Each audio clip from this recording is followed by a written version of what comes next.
সম্মানিত ভাইয়েরা, সবচেয়ে বড় সূরার নাম কি বলুন তো? সবচেয়ে ছোট সূরার নাম কি? সূরা কাউসার। সূরা কাউসার। সবচেয়ে বড় সূরা বাকারা। এগুলো যদি বিসিএস পরীক্ষার ইন্টারভিউতে যদি ধরা হতো তাহলে কত ভালো হতো জাতিটা। যদি ইন্টারভিউতে যদি বলা হতো, ভাইভাতে যদি বলা হতো বিসিএস পরীক্ষার, তুমি মুসলিম, হ্যাঁ, নামাজ পড়া কি ফরজ, কোরআন তেলাওয়াত সহি করা কি ফরজ, একটা পৃষ্ঠা কোরআন তেলাওয়াত করে শোনাও। বলেন তো জাতির কারো কি কোরআন তেলাওয়াত গলত থাকতো? ভুল থাকতো? থাকতো না। আমি মালয়েশিয়া গিয়েছিলাম এই বছর, প্রোগ্রাম ছিল। মালয়েশিয়ার 60% সেখানে মুসলমান, বাকি চায়না আরও বিভিন্ন ধরনের সেখানে বসবাস করে, অন্যান্য জাতি, অন্যান্য ধর্মের। 60% মুসলমান। Doctor Anwar Ibrahim, doctor Mahathir মোহাম্মদের দেশে আমি খুঁজে পেলাম না গলত অশুদ্ধ তেলাওয়াতের কোনো মুসলমানকে আমি পাই নাই। কেন জানেন? সে দেশে ক্লাস 8 লেভেলে উঠলেই 4 থেকে 5 পারা কোরআন সবার মুখস্থ হয়ে যায়। সিস্টেমটা এমন, পদ্ধতি এমন। সম্মানিত ভাইয়েরা, কিন্তু সেই পদ্ধতি আমরা পাই না, সেই সিস্টেমটা আমরা পাই না, সেই কারিকুলামটা আমরা পাই না বলেই আমাদের এই দশাটা হয়েছে। এটা তো অটোমেটিক হয়ে যাওয়ার কথা মুসলিম পরিবারে, তাই না? কিন্তু এটা একটা একটা পরিকল্পিত একটা প্ল্যান আমার কাছে মনে হয়। কারণ কোরআন জাতি পড়তে পারবে না কেন?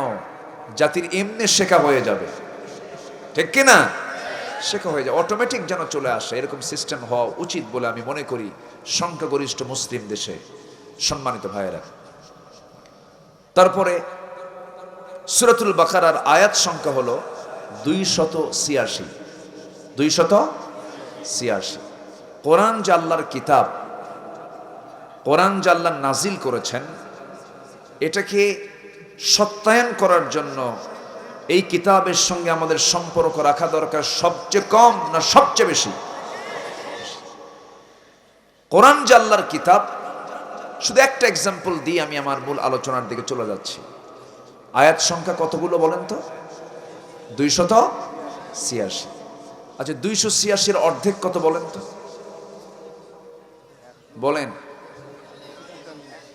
143। আমি মনে হয় কষ্ট দিচ্ছি, খুঁজে শুনতে আসলাম ওয়াজ, শিখানো অঙ্ক, এটা আবার কেমন কথা, এরকম ভাবতেছেন না তো?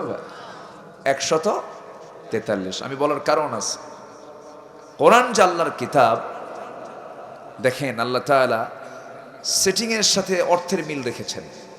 আয়াতটা যেখানে দিয়েছেন আবার তার সাথে অর্থ মিল রেখেছেন। কেমন করে দেখেন, আসুন আমরা 143 নম্বর আয়াতে যাই। আল্লাহ রাব্বুল আলামিন এই জায়গায় কি বলছেন? আল্লাহ রাব্বুল আলামিন বলেন, وَكَذَلِكَ جَعَلْنَاكُمْ أُمَّةً وَسَطًا لِتَكُونُوا شُهَدَاءَ عَلَى النَّاسِ وَيَكُونَ الرَّسُولُ عَلَيْكُمْ شَهِيدًا। আমি এমনই করে তোমাদেরকে মধ্যম জাতি করে দুনিয়াতে পাঠিয়ে দিয়েছি। এই যে আল্লাহ বলেন, আমি তোমাদের কেমনই করে মধ্যম জাতি করে পাঠিয়ে দিয়েছি। আল্লাহ তাআলা অর্থের ক্ষেত্রে মধ্যম শব্দটা প্রয়োগ করেছেন, আমরা মধ্যম জাতি, এবং আয়াতটা সেটিংও করেছেন, সাজিয়েছেন, সামনেও নয় শেষেও নয়, ঠিক মাঝখানে 143-এ জোরে কোন সুবহানাল্লাহ। তাহলে আমার আল্লাহর এই কিতাবটা অগোছালো না গোছালো? এলোমেলো না সাজানো? একদম সাজানো গোছানো কিতাব। যিনি আসমানকে সাজিয়েছেন, যিনি আসমানকে সুসজ্জিত করেছেন, ডেকোরেট করেছেন অসংখ্য তারা দিয়ে, সে তারাগুলো যদিও দেখতে জোনাকির মতো আমার চোখে, কিন্তু এক একটা তারকার এরিয়া হলো 33 কোটি গুণ বড়। এক একটা তারকা হলো সূর্যের চাইতে। জোরে বলি সুবহানাল্লাহ। এই অসংখ্য তারা দিয়ে আকাশকে ডেকোরেট করেছেন যিনি, তিনি আমার কে? আল্লাহ তাআলা। কি সুন্দর করে সাজিয়েছেন আকাশকে। এরকম করে 7টা আকাশকে তিনি সাজিয়েছেন। আল্লাহ এক আকাশের মালিক না 7 আকাশের মালিক? অগোছালো না গোছালো? এক সমুদ্র না 7 সমুদ্র? সাবআতু আবহুর, 7 সমুদ্র এলোমেলো না গোছানো? গোছানো। সেই মহান রব্বুল আলামিন সাজানো আকাশ, সাজানো পৃথিবী, সাজানো সাগর সমুদ্র এবং সূক্ষ্ম সৃষ্টির কারিগর আল্লাহ তাআলা মানব সৃষ্টি সহ অসংখ্য সৃষ্টি এই পৃথিবীতে রেখেছেন। সব অগোছালো, অপরিকল্পিত না সাজানো পরিকল্পিত? সাজানো পরিকল্পিত। আমার আপনার হার্টের ওজন আর কত কেজি হবে, কিন্তু একটা প্রাণী আছে জলজ এবং স্থলজ উভয় স্থলভাগ এবং জলভাগের মধ্যে সবচাইতে বড় একটা প্রাণী হলো তিমি। তিমির হাড়ের ওজন হলো 600 কেজি। যেরকম সুবহানাল্লাহ। কত কেজি বলেন? তাহলে ছোট মোটো ট্রাক অথবা একটা গাড়ি। তাহলে এখন ধরেন 600 কেজি ওজনের যদি একটা গাড়ি যায়, ওর মেশিনের আওয়াজ আছে না? আছে। এই 600 কেজি ওজনের এই হার্ট স্পন্দিত হয় প্রতি মিনিটে 8 থেকে 10 বার। আর এই স্পন্দনের আওয়াজটা শোনা যায় 3 থেকে 4 মাইল দূর থেকে। জোরে বলি সুবহানাল্লাহ। সূক্ষ্ম পরিকল্পনা কার? আসতে বলবেন না কার?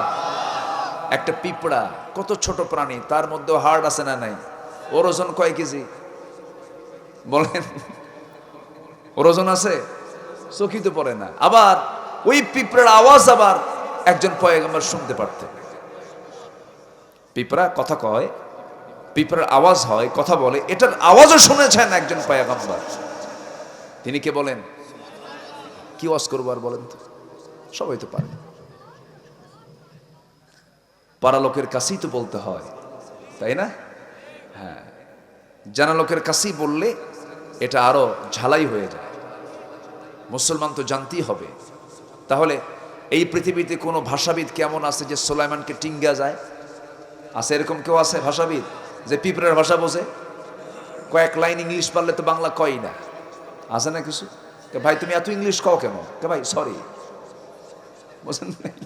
আবার ইংলিশ কও, কে এক্সট্রিমলি সরি, খালি ইংলিশই বলে। কিন্তু একজন পয়গম্বর যিনি শুধু মানুষ না, প্রাণীর ভাষাও বুঝতেন, ছোট্ট পিঁপড়া, উনি যাচ্ছেন তার সৈন্যবাহিনী নিয়ে, তার সৈনিকদেরকে নিয়ে তিনি যাচ্ছেন বিওয়াদিন, একটা উপত্যকার ঠিক মাঝখান দিয়ে তিনি যাচ্ছেন। যেতে যেতেই তিনি শুনতে পেলেন পিঁপড়া তার জনগণকে বলছে, উদখুলু মাসাকিনাকুম, তোমরা তোমাদের গর্তের মধ্যে ঢুকে পড়ো। কিছুক্ষণের মধ্যেই সুলাইমান তার বাহিনী নিয়ে আসতেছে, পদপিষ্ট হয়ে সব মরে যাওয়া। কিন্তু এই কথাটা পিঁপড়ার রাজা, পিঁপড়ার লিডারের কথা শুনেছেন, মানুষের লিডার সুলাইমান আলাইহিস সালাম। তার কানে যখন সংবাদটা গেল, শুনতে পেলেন, চট করে গিয়ে পিঁপড়াটাকে হাতের তালুতে উঠালেন। উঠায়া দুই রাজা কথা কয়, ফাতাবাসসামা দাহিকান, মুচকি মুচকি হাসি মেরে তিনি কথা শুনলেন এবং বললেন। সুবহানাল্লাহ বলবেন না? পৃথিবীতে বাহাদুরি, রাজত্ব চালিয়েছেন নবীরাই, সভ্যতা এনেছেন নবীরাই। কিয়ামত পর্যন্ত সুলাইমানের মতো বড় রাজত্ব পৃথিবীতে আর কাউকে দেওয়া হবে না। যিনি আজ থেকে 4000 বছর আগে এক সকাল সন্ধ্যায় তিনি গোটা দুনিয়া ঘুরে বাসায় ঈদ করতেন। সুবহানাল্লাহ বলবেন না? এখন কি দুনিয়ার কেউ আছে এরকম? গোটা দুনিয়া তিনি ঘুরতেন। জিনদের সঙ্গে তিনি বোঝাপড়া করতেন। বাইতুল আকসার নির্মাণের ইতিহাস যারা জানেন, কোরআন বলছে বাইতুল আকসা নির্মাণ করেছেন জিনদের দ্বারা। কোন পয়গম্বর? কোন পয়গম্বর? সুলাইমান আলাইহিস সালাম। সেই ঘর আমাদের ঘর, মুসলমানদের ঘর, অবরুদ্ধ রেখেছে। মুসলমান 180 কোটি থাকার পরেও নাকে তেল দিয়ে ঘুমায়। যা হয় হোক, আমাদের কাজ আছে না নাই? আসতে বলবেন না, আছে না নাই? ভাববো না যে অন্য করবে না। আমি একাই একজন, আমি একা বাংলাদেশ, আমি একটা জনপদ। যুবক, তুমি একজন, একা বাংলাদেশ। এটা মাথায় রেখে তোমাকে চলতে হবে। সবচেয়ে বড় অস্ত্র হচ্ছে তোমার আদর্শ, তোমার চরিত্র। এটাকে মজবুত করতে হবে। আসুন মূল আলোচনার পর্বে আমরা যাচ্ছি। হালাল জীবন আমরা ধরবো, জোরে বলি ইনশাআল্লাহ। শুধু হালাল খাবার খেলেই যে হালাল হলো তা না, সব কিছুতে খুঁজতে হবে কি, জোরে বলেন 100% হালাল সাবান নাকি আছে না একটা? হ্যাঁ, আচ্ছা, এখন কয়শো পার্সেন্ট, 200%ও হতে পারে। সম্মানিত ভাইয়েরা, হালাল জীবনকে ধরতে বলেছেন কে? এক সাহাবী রাসূলকে বলেন, হুজুর আমি এত ওয়াজ শুনবো না, আমার একটু শর্ট ওয়াজ দিয়ে দেন, কম আমল করে জান্নাত নিতে চাই, শর্ট প্যাকেজ আপনি আমারে দিয়ে দেন। রাসূল বলেন, তুই কি করবি কহ। রাসূল ওনার কথাটা বুঝলেন, বুঝে উল্টা বলেন, তুমি কি করবা বলো। ওই সাহাবী বললেন, ইদা সাল্লাইতুল মাকতুবাত ওয়া সুমতু রমাদান ওয়া আহলালতুল হালাল ওয়া হাররামতুল হারাম ওয়া লাম আযিদ আলা যালিকা শাইআন আদখুলুল জান্নাতা ইয়া রাসূলুল্লাহ। সিয়াসিত্তার হাদিস। ওই সাহাবী বললেন, ইয়া রাসূলুল্লাহ, আমি যদি সময় মতো 5 ওয়াক্ত নামাজ পড়ি, রমজান মাসে রোজা রাখি, হালালকে হালাল জেনে হালাল জীবন গ্রহণ করি, হারামকে হারাম জেনে হারাম জীবনকে বর্জন করি, আদখুলুল জান্নাতা ইয়া রাসূলুল্লাহ, আমি কি জান্নাত পাবো নাকি? রাসূল বললেন, ক্বালা নাআম নাআম নাআম, তুমি জান্নাত পেয়ে যাবে। ওই সাহাবী এরপরে বলছেন, ওয়ালাম আযিদ আলা যালিকা শাইআন, হে রাসূল আমি 4 কাজের বাইরে আর কোনো কাজই করব না, তাও তুমি জান্নাতি। জোরে বলেন সুবহানাল্লাহ।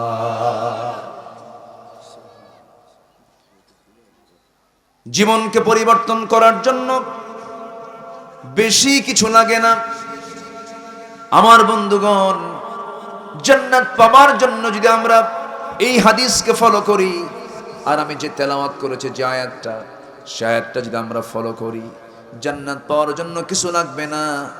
আমরা যদি জাগতিক জীবনে হালালকে হ্যাঁ বলি, হারামকে না বলি, আল্লাহ হালালকে হ্যাঁ বলার কারণে এই বান্দার জন্য জান্নাতকে হ্যাঁ বলবেন, হারামকে না বলার জন্য ওই বান্দাকে জাহান্নামের জন্য না বলবেন।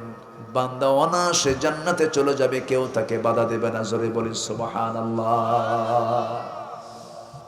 আমার কথাই কি অসুবিধা হচ্ছে আপনাদের? আলোচনা চালিয়ে যাই, জোরে বলি ইনশাআল্লাহ, জোরে বলি ইনশাআল্লাহ। বসো।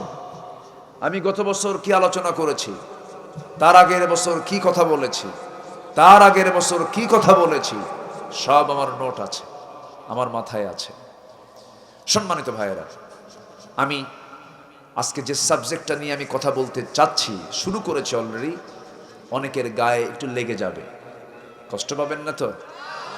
এই বিষয়টা খুব স্পর্শকাতর। তো আমাদের দেশে সৎ ব্যবসায়ী বেশি না অসৎ ব্যবসায়ী বেশি? বলেন, সৎ না অসৎ? আমার দেশে সৎ মানুষ বেশি না অসৎ মানুষ বেশি? নামাজি বেশি না বেনামাজি বেশি? বিড়ি খাওয়া বেশি না বিড়ি খাওয়া কম? বিড়ি খায় বেশি। বিড়ি খায় আবার মাহফিলে শেখায়, হুজুর বিড়ি খাওয়া কি জায়েজ আছে? বলে, তাহলে বিড়ি খাওয়া বেশি, বেনামাজি বেশি, দাড়িওয়ালা বেশি না দাড়ি ছাড়া বেশি? ভাই কিন্তু দাড়ি রাখছে, ম্যাক্সিমাম সবার মুখে দাড়ি আছে, আর যাদের দাড়ি নেই তারা ওই রুমাল দিয়ে ঢেকে রাখছে। আচ্ছা সম্মানিত ভাইয়েরা, আচ্ছা তাহলে দাড়ি ছাড়া বেশি, বিড়িওয়ালা বেশি, বেনামাজি বেশি। কোরআন পড়তে পারা সহি করে, এটার সংখ্যা বেশি না কম? কম। তাহলে কোরআনও পড়তে পারে না, তাহলে এটা আমাদের জন্য প্লাস পয়েন্ট না মাইনাস পয়েন্ট? বিপদ না নিরাপদ? আজ থেকে বিপদ না নিরাপদ? বিপদ, বড় বিপদ এগুলো। আমরা সংশোধন হব, জোরে বলি ইনশাআল্লাহ। আমার খুব মনে পড়ছে মরহুম মকবুল কালু পাটোয়ারির কথা। উনি আসলে আমার এত আতর দিতেন যে বিছানায় শুয়ে পড়বো সেই বিছানায় আতর ঢেলে দিতেন, এত আতর দিতেন তিনি, তাই না? উনি খুব আতর প্রিয় মানুষ ছিলেন। আমি একদিন অতিরিক্ত আতরের জন্য, মানে কম্বলে এত আতর দিছে ঘুমানোই কঠিন, খুব আতর দিতেন তিনি। আজকে সে আতর চাচা নাই। মরহুম মকবুর কালু পাটোয়ারি রাহিমাহুল্লাহ, আল্লাহ তুমি তার কবরটাকে জান্নাতের টুকরা বানাও। আমি আসবো, উনি রাস্তায় দাঁড়ায় থাকতেন, বুড়া মানুষ, কাউকে খেদমত করতে দিতেন না, উনি নিজে খেদমত করতেন। আল্লাহ তুমি তার কবর, তার ভাইদের কবরকে জান্নাতের নূর দিয়ে মুনাফফার করে দাও। ভাই একজন বেঁচে আছেন, একজনই তো না? উনি কই আছে তো না? দুজন আছে, 6 ভাই একসাথে ছিলেন, কিন্তু 4 ভাই নাই। সবার ছোট জন নাই, সবার বড় জন নাই, মাঝখানে 2 জন আছে, আরো 2 জন নাই, সব চলে গেছে।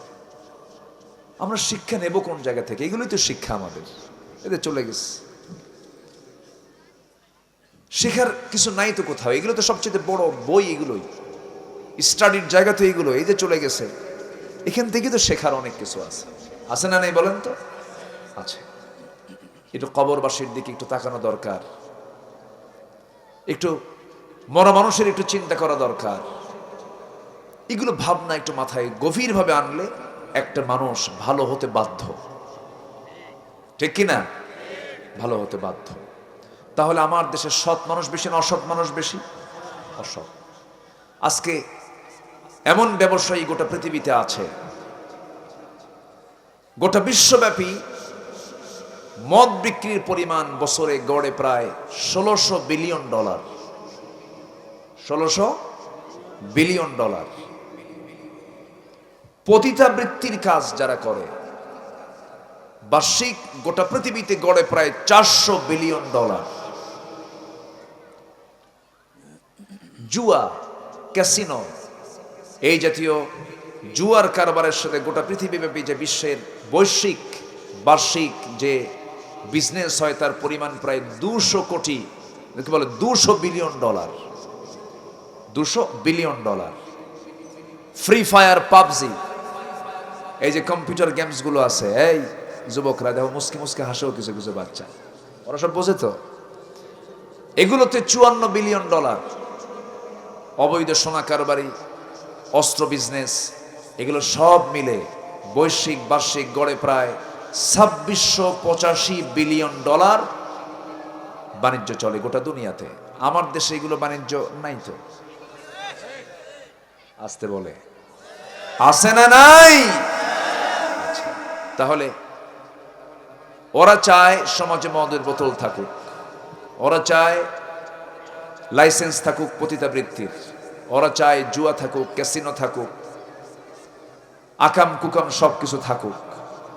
যারা চায় এগুলো থাক, আপনারা কি চান এগুলো থাক?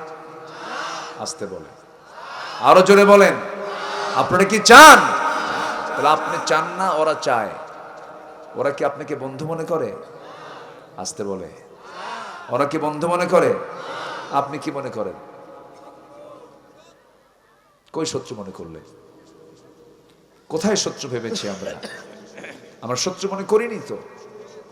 তাদের সাথে আমাদের দহরম মহরম চলে, যারা মদের বোতল নিয়ে বসে থাকে, আছে না নাই? কত বড় সাহস বান্দার! আল্লাহ 1500 বছর আগে বললেন মদ হারাম, আর বান্দার কত বড় দুঃসাহস বলে না লাইসেন্স দিতে হবে। কার বিরুদ্ধে যুদ্ধ? আসতে বলবেন না, কার বিরুদ্ধে যুদ্ধ? সুদ তো আমার দেশে নাই, বলবো? কথা বলবো? কারো কোনো কষ্ট নাই তো? আচ্ছা, সুদ এই কারবার মানে হলো আল্লাহর বিরুদ্ধে যুদ্ধ করা, মারাত্মক অপরাধ। তাহলে এই সমস্ত অপরাধগুলোকে মাথায় রেখে আমরা তাহাজ্জুদ পড়ি, আমরা কপাল কালো বানাই, আমরা কি করি? হজ করি, আমরা নফল নামাজ পড়ি, জিকির আজগার করি, দান সদকা করি, মসজিদ বানাই, মাদ্রাসা বানাই, কিন্তু মদ আছে, জুয়া আছে, জেনা আছে, সুদ আছে, ঘুষ আছে, সবই আছে। তাহলে ওই লোকের মতো হলো এক চোর গেছে মসজিদে নামাজ পড়তে কোরবানির আগের জুম্মা। তাহলে কোরবানির আগের জুম্মায় খতিব কিসের ওয়াজ করে? কোরবানির। এমন ওয়াজ দিছে, চোর ওর দিল গলে গেছে, ভাবলো আমাকে কুরবানি দিতেই হবে, প্রয়োজনে চুরি করে হলেও, প্রয়োজনে চুরি করে হলো, চুরি করে গরু কিনে আনতেছে মসজিদের সামনে দিয়ে। ইমাম সাহেব ফজরের সময় বের হবে নামাজ পড়বে ওযু বানানোর জন্য। ইমাম দেখে বলে, ব্যাপার এত রাতে গরুর দড়ি হাতে কেন? হুজুর আপনার জন্যই তো। আমার জন্য মানে? হুজুর গরু চুরি করে আনলাম, কি করবা? কুরবানি দেব। কুরবানি দিবা, আমি কি চুরি করে আনতে বলছেন? হুজুর চুরি করে আনতে বলেন নাই, কিন্তু আপনি যে বয়ানটা দিছেন, আপনি এই বয়ানে আমি অস্থির হয়ে গেছে, যেমন করে হোক আমাকে কুরবানি দিতে হবে। তোমার তো এই কুরবানি হবে না। হুজুর আমি জানি আপনি এই জাতীয় কথা বলবেন, কিন্তু আমি একটা হিসাব করছি। কি হিসাব? আমার অঙ্ক হলো কুরবানির যে সওয়াব, প্রতি পশমে একটা করে নেকি, আর চুরি একটা গুনাহ। দেখেন, চিন্তা করেন, চুরি কয়টা গুনাহ? একটা গুনাহ, আর পশমে পশমে একটা করে নেকি। আচ্ছা ধরেন আমার চুরি করার গুনাহ আর কোরবানির সওয়াব যদি উদ্বৃত্ত নাও থাকে, প্লাস মাইনাস মাইনাস, মাঝখান দিয়ে আমার গোশত খাওয়া তো বোনাস, সওয়াব না হোক,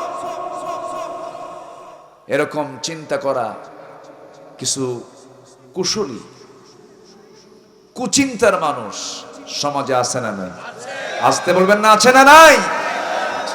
রমজান আসলে পাগলা হয়ে যায়, রমজান আসলে দাড়ি কাটা বন্ধ, নামাজ এমন পড়া পড়ে, সারা বছর তো পড়ে নাই।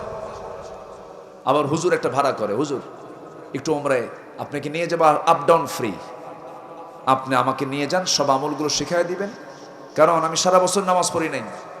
বাইতুল হারামে গিয়ে প্রত্যেক ওয়াক্তে 1 লক্ষ গুণ সওয়াব বেশি, একদম তুলে নেব সারা বছরের সব। আপনি চলেন, আর আপনি আমার জন্য এমন দোয়া দিবেন, সেই দোয়ায় যেন আমি জান্নাত পার হয়ে জাহান্নামে যাই। যা তুই জাহান্নামে। এরকম কিছু লোক আমার দেশে আছে না নাই? আসতে বলবেন না, আছে না নাই? এমন করে জান্নাত পাওয়া যাবে না। হালালকে ক্লিয়ার করতে হবে, হারামকে ক্লিয়ার করতে হবে। হারামকে শরীর থেকে মাইনাস না করে, জীবন থেকে মাইনাস না করে, আমার আমল থেকে, কর্ম থেকে, ব্যবসা থেকে, চাকরি থেকে, সব জায়গা থেকে হারামকে না মাইনাস করে আমি যদি হারামকে প্লাস করে যদি কোনো আমল করি, আল্লাহর দরবারে কোনো ইবাদত মঞ্জুর হবে না। নাউজুবিল্লাহ। সাইয়েদনা আবু বকর সিদ্দিক রাদিয়াল্লাহু তাআলা আনহু গভীর রাতে প্রচন্ড ক্ষুধা, পেট নিয়ে বাড়িতে ঢুকলেন। বউটাকে লক্ষ্য করে বলছেন, বউ আমার কোনো খাবার আছে নাকি? হ্যাঁ আছে খাবার, এই যে খাবার, আপনি খান। প্রশ্ন করলেন না, ক্ষুধার যন্ত্রণায় তিনি খেয়ে ফেললেন। এরপরে বললেন, শোনো, এই খাবারের উৎসটা কি? এই খাবার তুমি কোথা থেকে পেয়েছো আমাকে বলো তো। উৎস যখন তিনি জানলেন, তার কাছে সন্দেহ লাগলো, হারাম মনে হলো। মুখের মধ্যে 5টা আঙ্গুল ঢুকায় দিয়া জোর করে বমি করে ফেলে দিয়ে বললেন, শোনো আমার স্ত্রী, আল্লাহর কসম করে বলি, হারাম কোনো খাবার পেটের মধ্যে গেলে কোনো ইবাদত তার মঞ্জুর হবে না। একজন সাহাবী সাদ বিন আবি ওয়াক্কাস রাদিয়াল্লাহু তাআলা আনহু যে দোয়া করতেন, সেই দোয়াই কবুল হয়ে যেত। সবাই বলেন, সাদ রে, তুমি যখনই হাত উঁচু করার সঙ্গে সঙ্গে দোয়া কবুল হয়ে যায়, এর কারণটা কি? সাদ বিন আবি ওয়াক্কাস বলেন, শোনো, আমার ব্যক্তিগত তেমন কোন আমল তেমন কিছু নাই, তবে একটা আমল আমি করি, সেটা হলো আমি আমার জীবনে কোনো খাবার আমার পেটের মধ্যে কখনো আমার জানামতে কোনোদিন হারাম একটা দানাও পেটের মধ্যে তুলি নাই। জোরে বলি সুবহানাল্লাহ। আমার ভাইরা, আল্লাহ রাব্বুল আলামিন একই বিষয়ে কিছুক্ষণ পর আবার বলছেন, ইয়া আইয়ুহাল্লাযীনা আমানু কুলু মিন তাইয়্যিবাতি মা রাযাকনাকুম ওয়াশকুরু লিল্লাহি ইন কুনতুম ইয়্যাহু তা'বুদুন। জোরে বলুন আল্লাহু আকবার। ইমানদারেরা, তোমরা যা খাবে, তোমার আমি যে রিজিক দিয়েছি সেই রিজিক থেকে তোমরা পবিত্র, হালাল জিনিস তোমরা ভক্ষণ করবে, হারামের কাছে যাবে না। আল্লাহ রাব্বুল আলামিন হারাম করে দিয়েছেন। আবার কি কিতাব বলছেন? হারাম খাবার কিন্তু বেশি না, হালাল খাবার বেশি না, হারাম খাবার বেশি। হারাম খাবারের সংখ্যা বেশি না হালাল খাবারের সংখ্যা বেশি? হালালই বেশি তো। কেন না? হারাম খায় বেশি, কিন্তু খাবারের যে পরিমাণ আল্লাহ তাআলা হারাম বেশি দিয়েছেন না হালালি বেশি দিয়েছেন? হারাম তো বেশি কিছু না। সুদ খাওয়া কি হারাম? হারাম প্রাণীও বেশি না। আল্লাহ রাব্বুল আলামিন বলেন, ইন্নামা হাররামা আলাইকুমুল মাইতাতা ওয়াদ-দামা ওয়া লাহমাল খিনজির ওয়া মা উহিল্লা বিহি লিগাইরিল্লাহ ফামান ইদতুররা গায়রা বাগিন ওয়ালা আদিন ফালা ইসমা আলাইহি ইন্নাল্লাহা গফুরুর রহিম। জোরে বলুন আল্লাহু আকবার। তোমাদের জন্য মৃত প্রাণীকে হারাম করা হয়েছে, রক্তকে হারাম করা হয়েছে, শুকুরের মাংসকে হারাম করা হয়েছে, আল্লাহর নামে জবাহ হয় না এমন প্রাণীকে হারাম করা হয়েছে। এখানে একটা প্রশ্ন আসতে পারে, সেটা হলো মৃত প্রাণী খাওয়া যাবে না, মৃত ছাগল খাওয়া যাবে না, মৃত মুরগি খাওয়া যাবে না, মৃত গরু খাওয়া যাবে না, মৃত মহিষ খাওয়া যাবে না, কিন্তু সাগরের যে মাছগুলো এটা কি জীবিত বেশি না মরা বেশি? খাওয়া জায়েজ আছে না নাই? আছে না নাই? কেন? প্রশ্ন আছে না কি? শুনবেন, আলোচনা শুনবেন আপনারা? আগ্রহ আছে তো ইনশাআল্লাহ? জি। মরা প্রাণী খাওয়া হারাম, মাইতাতা, কিন্তু আল্লাহ তাআলা মরা প্রাণীকে হারাম করার পরেও এই যে মাছগুলো, জলজ প্রাণীগুলো আল্লাহ রাব্বুল আলামিন মরা হলেও আল্লাহ তাআলা এটাকে জায়েজ করেছেন। কেন করেছেন? এর অবশ্যই হিকমত আছে না নাই?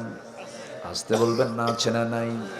একটু পরের দিকে যাচ্ছি, মূল লাইনের দিকে আসি।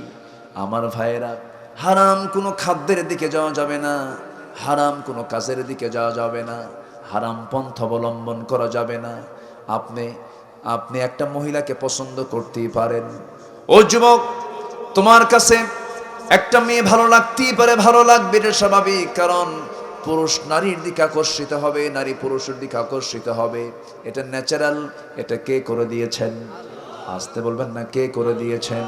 কিন্তু আল্লাহ দেখতে চান বান্দা বান্দের সম্পর্ক বৈধ না অবৈধ। দেখতে চান আল্লাহ, হারাম না হালাল, হালাল সম্পর্ক দেখতে চান। বিবাহ পূর্ব যত সম্পর্ক আছে সমস্ত সম্পর্কগুলো হলো অবৈধ। ওয়ালা মুত্তাখিদি আখদান ওয়ালা মুত্তাখিদাতি আখদান, গোপন গোপন কোন সম্পর্ক তৈরি করা যাবে না। কিন্তু আজকে দেখবেন, আগে হোটেল তৈরি হতো লোকালয়ে, মানুষের মাঝে বেশি হোটেল থাকতো, খাবার হোটেল থাকতো। আজকের হোটেলগুলো লোকালয়ে বেশি না আড়ালে বেশি? লক্ষ্য করছেন কি আপনারা? এগুলো লোকালয় বেশি না আড়ালে বেশি? আড়ালে বেশি। এবং অনেক দূরে গ্রামের ভিতরে নিরিবিলি একদম কবুতরের ঘর বানায় রাখছে। কিসের ঘর? মানে জোড়ায় জোড়ায় যেন বসে থাকে। হ্যাঁ, পার্ক না, পার্ক তো আছে, লেখা থাকে শিশু পার্ক, কিন্তু বসে আছে শিশুর মায়েরা, খালারা, ঠিক কিনা? আর 14ই ফেব্রুয়ারি তো আমি এখানে আসি, এ একটা ঐতিহাসিক দিন আজকে, না? দিন তো পার হলোই। হ্যাঁ, ফাইন, আপনি সুন্দর কথা বলেছেন। ওয়ালা তাকরাবুজ জিনা ইন্নাহু কানা ফাহিশাতাও ওয়া সাআ সাবিলা। 14ই ফেব্রুয়ারি এটা একটা নিকৃষ্ট পথ, ওয়া সাআ সাবিলা, ওয়া সাআ সাবিলা, ঠিক কি না? এগুলোকে যারা প্রমোট করছে, 14ই ফেব্রুয়ারি, 31শে ডিসেম্বর, 1 এপ্রিল, তারপরে 1 বৈশাখ, 1 এপ্রিলও আছে, 1 এপ্রিল, 1 বৈশাখ সহ এই সমস্ত যে দিবসগুলো, এই সমস্ত দিবসের সাথে ইসলামের ন্যূনতম কোনো সম্পর্ক নাই, ঠিক কিনা?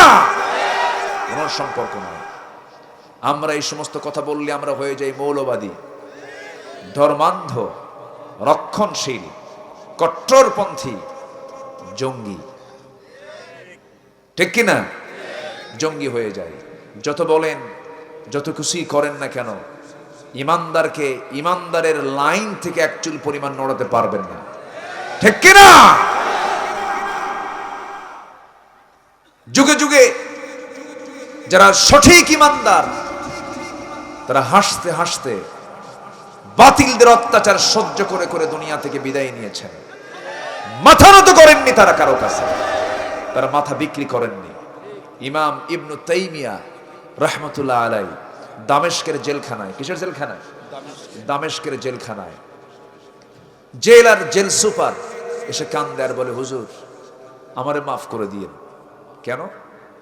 কিচ্ছু করতে পারতেছি না আপনার জন্য, আপনাকে অযথা ধরে রাখছে, আমরা অসহায়, আমরা হুকুমের গোলাম, তো আমাদের কি এর জন্য কি আমাদের দিন জবাবদিহি করা লাগবে?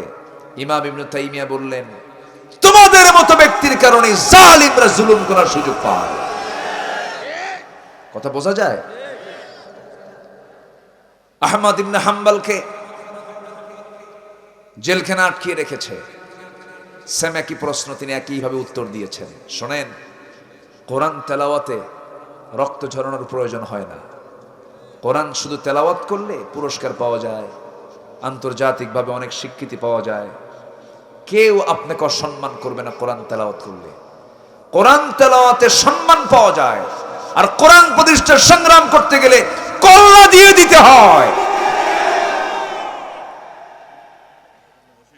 সম্মানিত ভাইয়েরা, মুরব্বী দাঁড়ায় উঠতেছে, বুঝতেছি, যদিও হ্যাঁ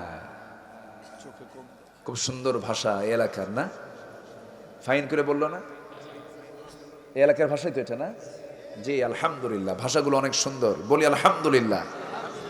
আলোচনা চালিয়ে যাই, আলোচনা চালিয়ে যাই। সম্মানিত ভাইয়েরা, আমার দিকে তাকান। তাহলে একই কোরআন একজন তেলাওয়াত করে, সে পুরস্কার পায়।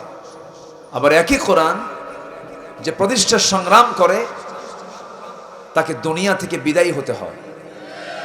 একই কোরআন, কিন্তু তার দুইজনের কাজ কি একরকম না দুই রকম? দুই রকম। আমরা একটা পাখিকে হারিয়ে ফেলেছি। আমার এমন কোনো দোয়া নাই যে দোয়ায় তার জন্য আমার দোয়া বাদ যায়। যেন এই ময়দানটা যেন কেমন যেন একটা মরা মরা ভাব হয়ে গেছে। সম্মানিত ভাইয়েরা, উনি আমাকে খুব ভালোবাসতেন। ওনার প্রতিষ্ঠিত দারুল কোরআন সিদ্দিকে মাদ্রাসায় আমি প্রতি বছর যেতাম। খুলনা 4 বছর আমি একটানা গিয়েছি। উনি বলেছেন তার ছেলেদেরকে, বাবা আমার আল আমিনকে আমার মাদ্রাসায় দাওয়াত দিবা। উনি খুব ভালোবাসতেন। উনি ওনার সবচাইতে প্রিয় যে টুপিটা, পছন্দের যে টুপিটা, সেই টুপিটাও তার ছেলের মাধ্যমে আমাকে তিনি গিফট করেছেন। ওনার ব্যবহৃত 2টা জুব্বা আমি পরি না, মাথার টুপিটাও পরি না, খালি ঘ্রাণ নেই মাঝে মাঝে। আজকে এই পাখিকে আমরা হারিয়েছি। আমার দেশে মানুষ মরে যাওয়ার পরে দাম বাড়ে, আমরা মূল্যায়ন করতে পারলাম না। আল্লাহ তুমি তাকে জান্নাতের উচ্চ মাকাম দিয়ে দাও, জোরে বলি আল্লাহ। সম্মানিত ভাইয়েরা, আমি তার কথা ভাবলি আমি বাকরুদ্ধ হয়ে যাই, আমার কেমন যেন লাগে। সম্মানিত ভাইয়েরা, তবে আমাদের সবচেয়ে বেশি প্রাপ্তির জায়গা হলো ইহকাল না পরকাল? বলেন ইহকাল না পরকাল? পরকাল। তবে জুলুম, যিনি মাজলুম হন, মাজলুমের ফরিয়াদ, মাজলুমের রক্ত কখনো বৃথা যায় না। আসতে বলবেন না, জোরে বলুন ঠিক কিনা? বৃথা যায়? বৃথা যায়। আমার কাছে মনে হচ্ছে খুব বেশি দিন সময় নেই, আগামীর দিন হবে ইসলামের দিন। জোরে বলি ইনশাআল্লাহ। কবি সম্রাট আল্লামা ইকবাল বলছেন, निकल से सहारा जिसने रमा की सल्तनत का उलट दिया था, सुना है ये कुदसिमों से मैंने ओह शिर पर होशियार होगा। যে সত্য রোমান সালতানাত কি তছনছ করে দিয়েছিল। সেই সিংহ ঘুমে আছে শুনেছি গণকের কাছ থেকে, আবার ফিরে আসবে তার উত্তরসূরিরা, সূর্য বীর্য নিয়ে তারা আবার ফিরে এসে সেই হারানো ঐতিহ্য আবার তারা ফুটে তুলবে। জোরে বলি ইনশাআল্লাহ। আমার বন্ধুগণ, কিন্তু ইমানটা যদি মজবুত করতে পারি,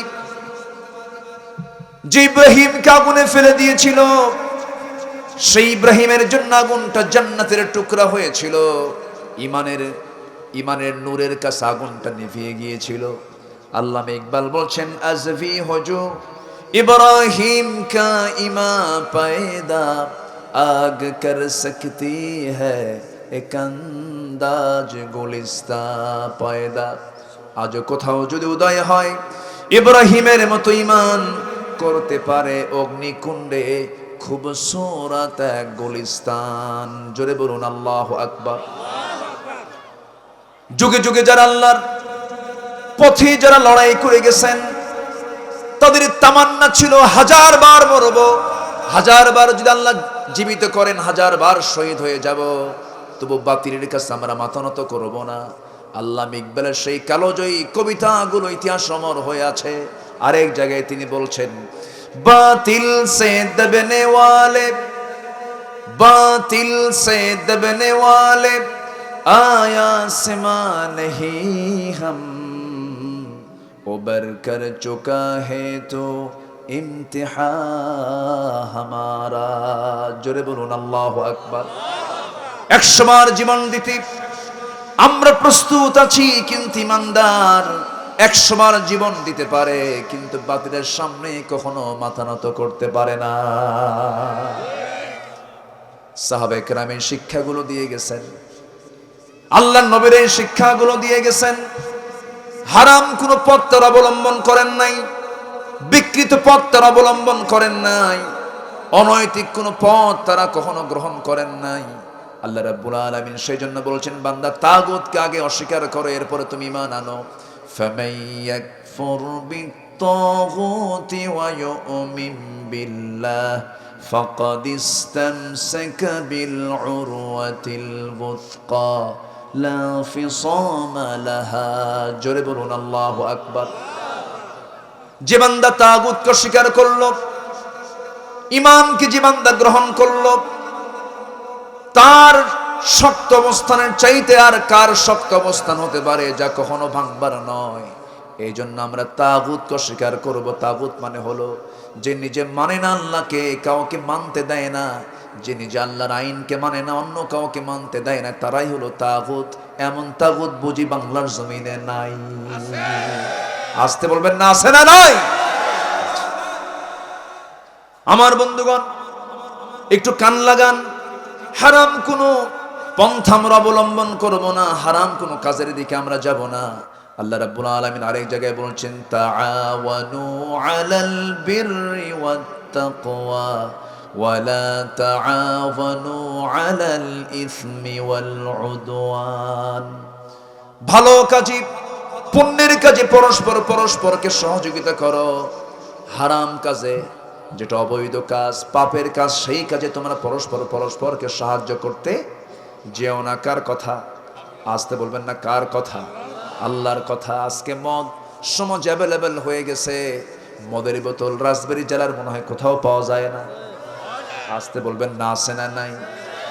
রাজবাড়ী জেলার, শুধু রাজবাড়ী জেলার প্রবলেম নয় এটা, শুধু যশোরের প্রবলেম নয়, শুধু ফরিদপুরের প্রবলেম নয়, গোটা দেশের 64 ডিস্ট্রিক্টে, 64 জেলাতেই মদের বোতল পাওয়া যায়, মদের দোকান পাওয়া যায়।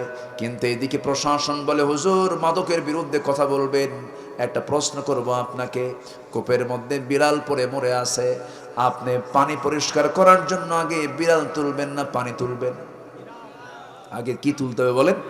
বিড়াল তুলতে হবে। মরা বিড়াল কূপের মধ্যে রেখে যদি গোটা কূপের পানিও যদি তুলে শেষ করে ফেলেন, কূপ কি পাক হবে নাকি? কূপ পাক হবে? পাক হবে না। মদের ফ্যাক্টরি রেখে দিলেন, মদের লাইসেন্স রেখে দিলেন, কিয়ামত পর্যন্ত আপনি ওয়াজ করেন, মাদক দ্রব্য নিয়ে আপনি কথা বলে ওয়াজ করে যান, কোনোদিন বন্ধ করতে পারবেন না। জেনা বন্ধ করতে পারবেন না, পর্দার বিধান না হলে পরে একটা মেয়ে উলঙ্গ হয়ে অর্ধলগ্ন হয়ে রাস্তায় ঘুরে বেড়াচ্ছে, ছেলেকে বলতেছে খবরদার তাকাবি না, এটা কি কাম হবে? কাম হবে না, বরঞ্চ তার গায়ে আগে কাপড়টা ঢেকে দিয়ে বলতে হবে পর্দার বিধানটা আগে জারি করো, তাহলে তাকাবে না। কিন্তু মেয়েকে উলঙ্গ করে রেখে দিয়েছে বলে তাকাবি না, ইফটিজিং মামলা দেব। এটা তো সিস্টেম নয়।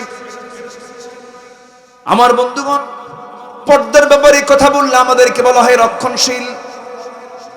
মদ এমন একটি গুনার নাম, রাসূল নিজে বলেছেন আল খামরু উম্মুল খাবাইস, মদ হলো সমস্ত পাপের মা, সমস্ত পাপের মা। রাসূল বলে দিয়েছেন পাপ, সমস্ত পাপের মা কেমনে হয় দেখেন।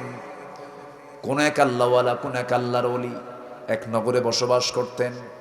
ওই নগরী একজন জঘন্য চরিত্রহীনা নারীর বসবাস ছিল, পতিতা নারীর বসবাস ছিল।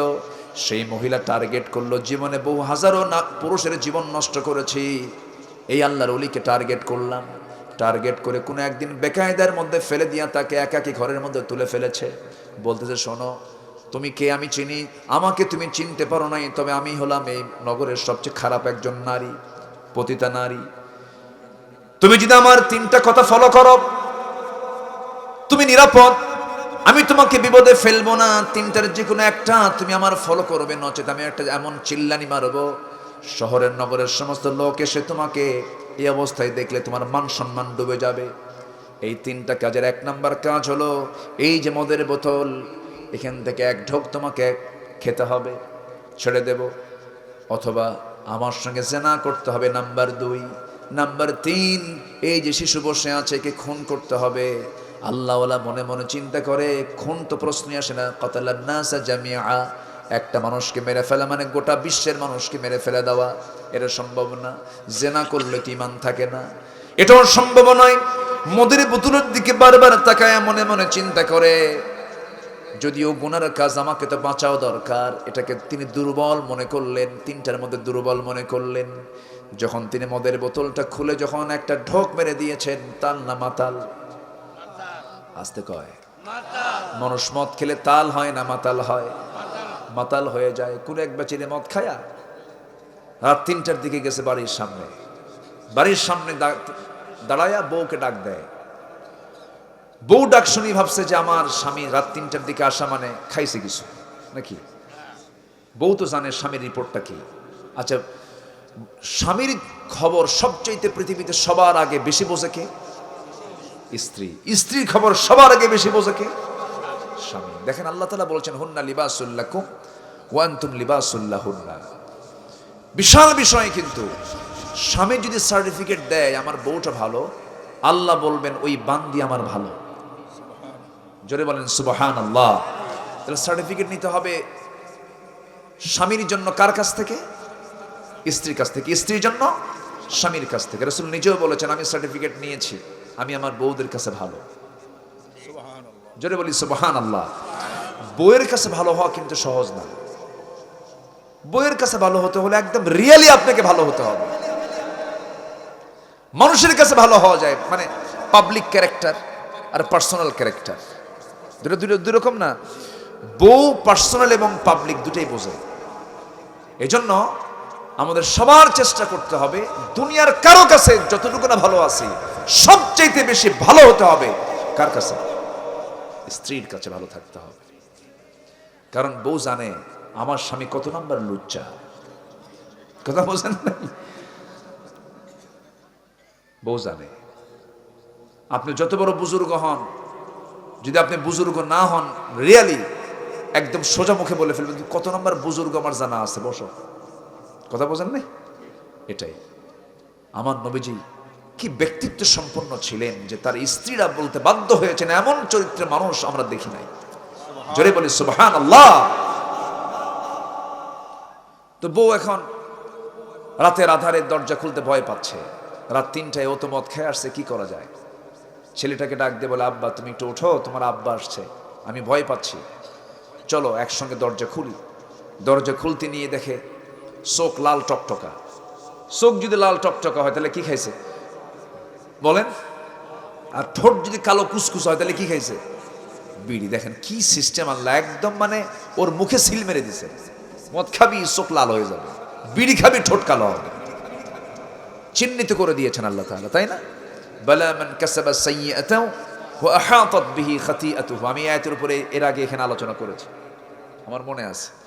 তো এখন দরজা খোলা মাত্রই চোখ লাল টকটকা, বইয়ের দিকে তাকায়া বলতেছে আম্মা আসসালামু আলাইকুম। বউ কয় হাই রে আমার পোড়া কপাল রে, তোমার কি একটু হুঁশ হলো না? যুবক ছেলে সামনে দাঁড়ায় আছে, তার সামনে তুমি আমার আম্মা বলে ডাকো, এরকম বেকুবি আচরণ করে নাকি? আমি তোমার কি একটু বোঝো না, একটু কি হুঁশ নাই তোমার? এই যে একটা ছেলে দাঁড়ানো, ছেলের দিকে তাকায়া বলে দুলা ভাই আসসালামু আলাইকুম। কি কথা কি বুঝতেছেন? তাহলে দোষ কি ওর? কিন্তু ওকে মাতাল করে দিল কি? কি মাতাল করে দিল? মদ ওকে মাতাল করে দিয়েছে। আল্লাহ তাআলা মদ ১৫০০ বছর আগে হারাম করে দিলেন। আজ পর্যন্ত আমার দেশে ৭১ দেশ স্বাধীন হলো, আজকে ২০২৪। চুয়াডাঙ্গার দর্শনায় কেরুয়ান কং, ওখানে মদ বানায়। গত বছর, আগের বছর, তার আগের বছর, কয়েক বছর যাবত ওই মদ বিক্রি করে বেশ কিছু টাকা কামাই হচ্ছে, আলহামদুলিল্লাহ। কি কইছেন আপনি? নাউজুবিল্লাহ কইছেন না আলহামদুলিল্লাহ কইছেন? ও নাউজুবিল্লাহ কইছেন? যাক, আমরা কোথায় আছি বলেন? কথা বলবো? কোনো সমস্যা নাই তো? জোরে বলি ইনশাআল্লাহ। তাহলে মাছ কেন হারাম হলো না? মরা প্রাণী, কথা বাদ আছে না? ওটা শুনবেন না? এদিকে আল্লাহর ওলি ঢুকে, আল্লাহর ওলিকে পেঁচে ফেলায় দিছে কে? এক খারাপ নারী, এবং তাকে দিয়েছে ৩টা অপশন: মদ খাবি, জেনা করবি, নয় কি করবি? হত্যা করবি। মাঝখানে দুইজন ওঠে কেন?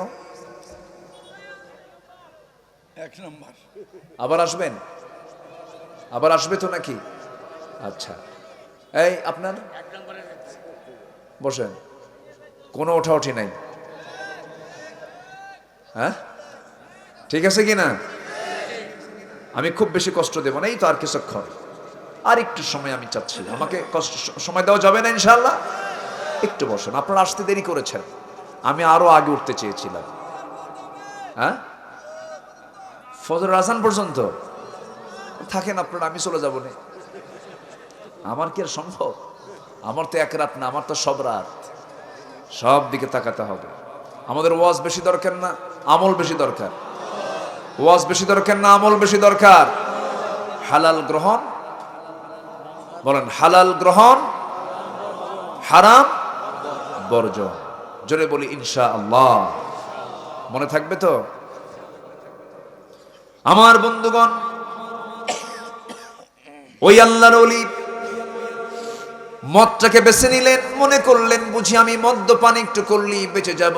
না না, আল খামরু উম্মুল খাবাইস, মদ তো সমস্ত পাপের মা। যখন তিনি একটা ঢোক মেরে দিয়েছেন, যে জীবনে জর্দা খায় নাই, প্রথম দিন যেদিন তার জীবনের প্রথম দিন জর্দা খাবে, মাথা ঠিক না ব্যাঠিক? শীত হয়ে পড়ে যাবে। মদের বোতল থেকে এক ঢোক যখন মেরে দিয়েছে, মাতাল হয়ে গেছে। মাতাল যখন হয়ে যায়, জেনাটা তার জন্য কঠিন না সহজ হয়ে যায়? জেনাও হলো, তখন তার জন্য খুন করাটাও কঠিন হয় না সহজ হয়? খুন হয়ে গেল, একটা পাপ আর একটা পাপকে টেনে আনে, তার নাম হলো মদ। সেই মদ যুবকরা যারা তোমার হাতে তুলে দিতে চায়, যেই ইয়াবা তোমার হাতে তুলে দিতে চায়, অবৈধ নারী যারা তোমার হাতে তুলে দিতে চায়, খুব মনোযোগ দিয়ে শোনো, সে তোমাকে জাহান্নামের দিকে নিয়ে যেতে চায়। যে নেতৃত্ব মানতে গেলে মদের বোতল তোমার হাতে তুলে দেয়, নারী তোমার হাতে তুলে দেয়, তারপরে জুয়ার আসর তোমার হাতে তুলে দেয়, ওই সমস্ত নেতৃত্বের মুখে আমরা থুতু মারি, জুতা মারি। রাজি আছেন কারা কারা? হাত উঁচু করে দেখান মুসলমান।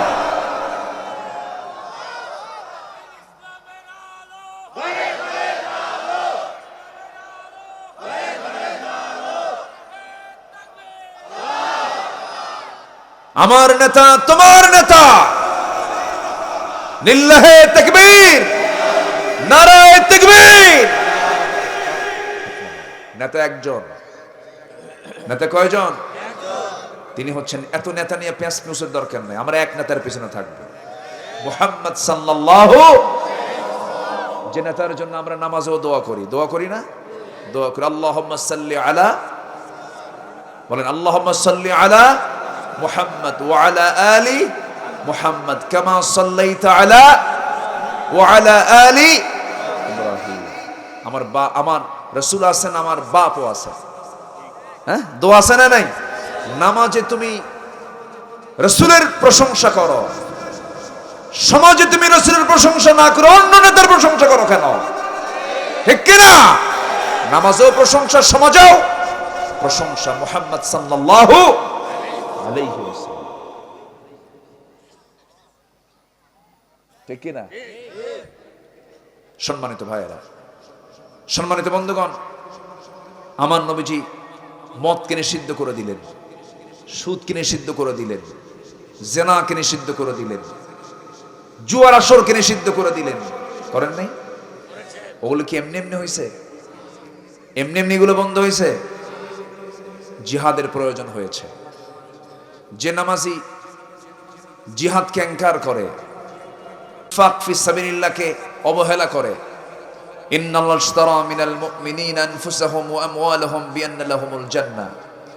যে ব্যক্তি নামাজকে আদায় করে, রোজাকে আদায় করে, হজ পালন করে, সবই করতেছে, কিন্তু জিহাদ এবং ইনফাক ফি সাবিলিল্লাহ, আল্লাহর পথে দান এবং জিহাদকে যে ব্যক্তি অবহেলার চোখে দেখে, তার কোনো আমল কবুল হবে না।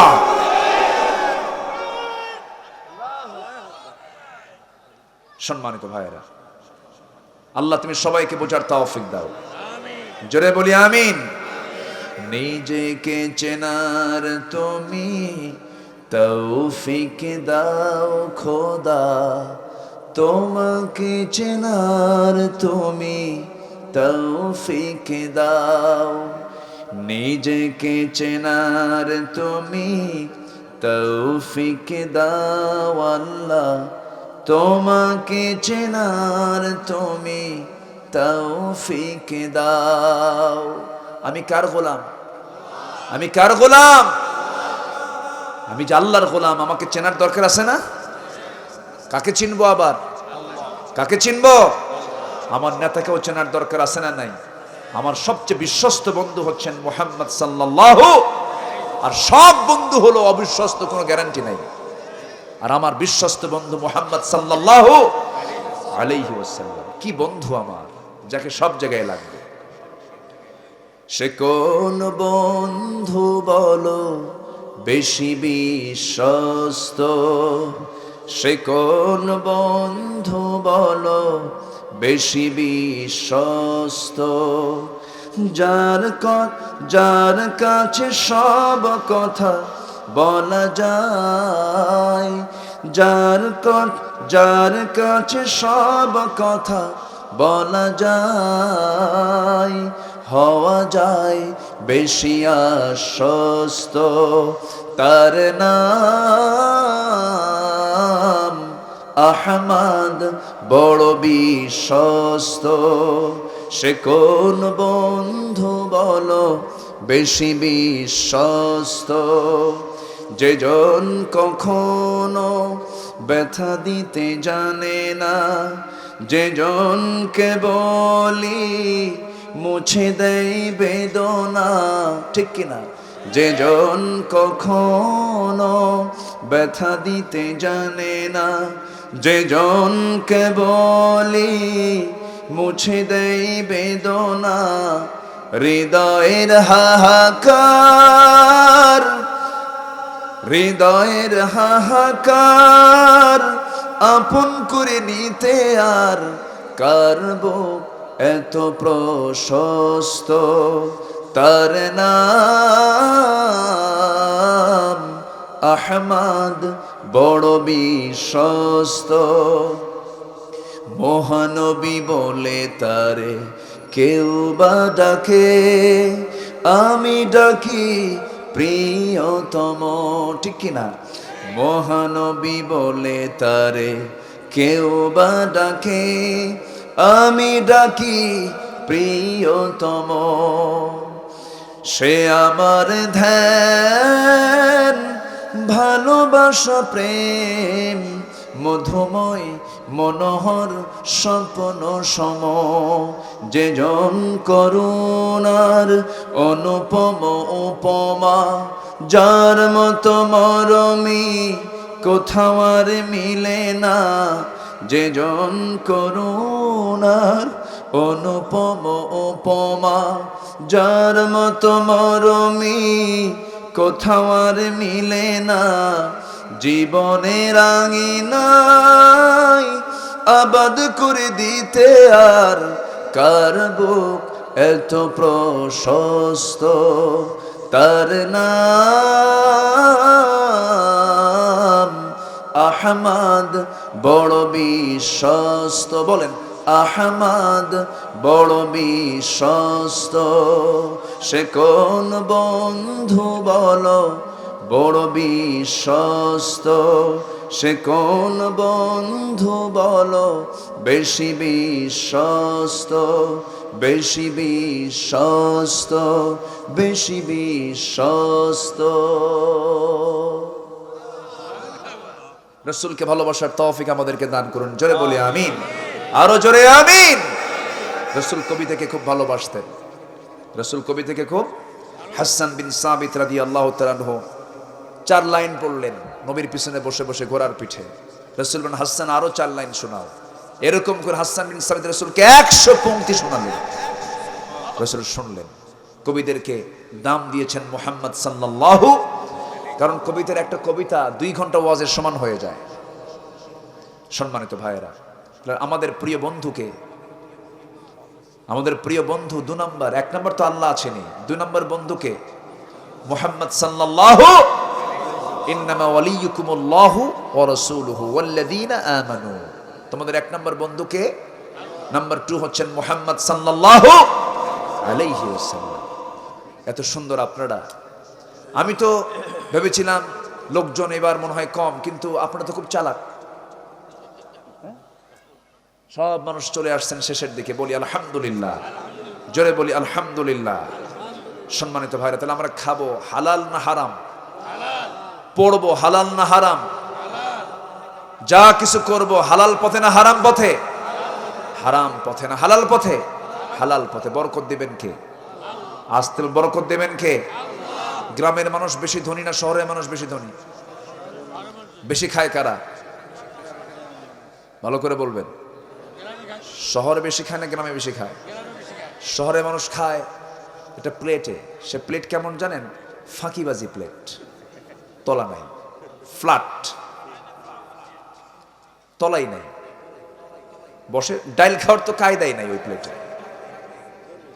হ্যাঁ, সমান বসে বসে পিএস কে বলে, পার্সোনাল সেক্রেটারিকে বলে, এই চার্ট নিয়ে আয়, ডাক্তার কি লিখছে দেখ। এতগুলো রুটি সামনে তৈরি করা, হাফ কেজি 1 কেজি আঙ্গুর সামনে, ফলমূল সামনে, ডাক্তারের চার্ট বের করে দেখে, হ্যাঁ 5 গ্রাম রুটি, কয়েক 5 গ্রাম রুটি আর আঙ্গুর খেতে হবে 1.5টা। কয়টা? 1.5টা। একটা খাওয়ার পর আর হাফ খেতে হবে, আর বাকি সময় আঙ্গুরের দিকে চায় থাকতে হবে ফকিরের মতো। কি কথা বলেন? 1000 কোটি টাকার মালিক, কিন্তু 1 কেজি আঙ্গুর সামনে ডিসপ্লে করা, খাচ্ছে কয়টা? 1.5টা। 2টা খাওয়ারও কায়দা নাই। রুটি 5 গ্রাম, মিষ্টি কাছেই যাওয়া যাবে না, একদম ইনসুলিন মারতে হবে, উপায় নাই। আর শহরের মানুষ এরকম খায়, আর গ্রামের মানুষ কেমন খায়? হ্যাঁ, যখন বসে সামনে তো ওই প্লেট তো পোষাবে না, বলবে ফেলে দে এগুলো সব, এগুলো কিসের প্লেট? একেবারে গামলা নিয়ে বসে, গাবলা ডিশ নিয়ে, বোল নিয়ে বসে। 1 কেজি ভাত খাওয়ার পরে বলে কেবল 1 সাইড ভরলো। হ্যাঁ, আরো নিয়ে আয়। অতএব রিজিক কে দেন? আসতে বলেন, রিজিক কে দেন? আল্লাহ। আল্লাহই খাওয়ান। আল্লাহ গরিবের টাকা দিচ্ছেন, তুই টাকা দেখবি, ধনীর, আল্লাহ ধনীরে টাকা দিয়েছেন, তুই শুধু টাকা দেখবি, আর গরিবের টাকা দেন না, তুই শুধু খাবি। যা, জোরে করেন সুবহানাল্লাহ। উপায় নাই, কারণ টাকা তো এমনি হয়নি। টাকা বেশি হইলে, আমার দেশে যাদের টাকা বেশি তাদের অধিকাংশ হালাল না হারাম, ওই জন্য খাইতে পারে, ওই জন্য খাইতে পারে। কষ্ট পাচ্ছেন? কথাগুলো শুনলে অনেকের একটু মন খারাপ হবে, কিন্তু কিছু করার নাই তো, আমাকে বলতেই হবে কথাগুলো। মদের বিরুদ্ধে আমরা কথা বললে ওদের গা জ্বলে যায়, ওদের গা জ্বলে। কিন্তু মদ আমি হারাম করেছি, হুজুর হারাম করেছেন না আল্লাহ হারাম করেছেন? আল্লাহ হারাম করেছেন। আমার বন্ধুগণ, হারামের কাছে আমরা যাব না। হারামের কোনো আরাম নাই, হারামের কোনো শান্তি নাই। হারাম নিয়ে কেউ কোনোদিন আরাম পায় না। সন্তান দেখবেন বদমাইশ হবে, সন্তান বেয়াড়া হয়ে যাবে, হারাম কামাই আপনি নিয়ে আসবেন বাড়িতে। আপনার সন্তানটার চুল উস্কো খুস্কো হবে, আপনার সন্তান ইয়াবা খায় শীত হয়ে পড়ে থাকবে।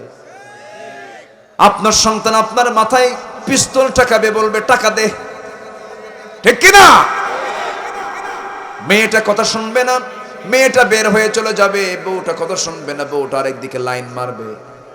যায় দেখবেন 4-5টা ওষুধ খায়ও ঘুম হয় না, শীত হয়ে পড়ে থাকেন। টাকা পয়সা হয়, লাভটা হলো কি? কিন্তু ঘরটা আপনি যদি হালাল দিয়ে সাজায় নেন, যদিও সেটা কুঁড়ে ঘর হয়, প্রত্যেক সদস্য যদি নামাজি হতে পারে, ওই পরিবারটাই হয়ে যেতে পারে জান্নাতের টুকরা। এই জন্য আমরা সাজানো গোছানো জীবনটা ধরব, হারাম পন্থা অবলম্বন করব না। রাসূল যে পন্থাগুলো অবলম্বন করতে বলেছেন সেই পন্থার দিকে আমরা যাব। হারামের মধ্যে কোনো আরাম নাই। জেনা আল্লাহ দেখতে চান না, বিয়ে দেখতে চান? বিয়ে দেখতে চান। বিয়েতে রহমত দিয়েছেন কে?